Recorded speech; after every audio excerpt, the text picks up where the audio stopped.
دغه سړی محبت لارې نه فرار غواړي گرفتار دي شي.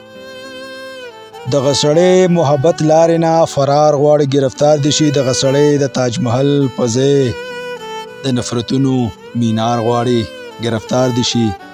او دغه پیغله پوه ده چې ځوانان ټول ماده پرست دي. دغه پیغله ځان له عاشق یو بې اعتبار غواړي گرفتار دي شي. او د حاکم ولې دا خلک دومره خوښ دي څه وجه خو به وي.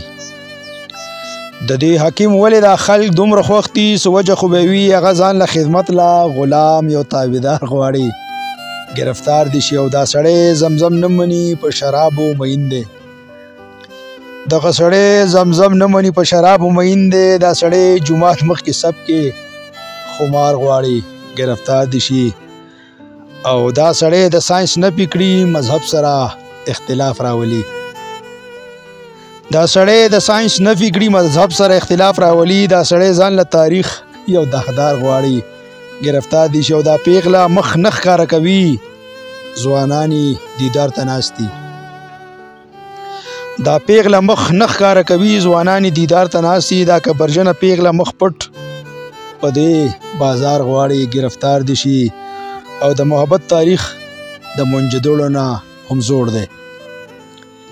د محبت تاریخ د منجدړو نه هم زوړ دی. دا ځوانان د عشق تهذیب اثار په خپل ښار غواړي گرفتار دي شي. او د یورپ هر ځوان یوسف او پیغله زلیخا ده.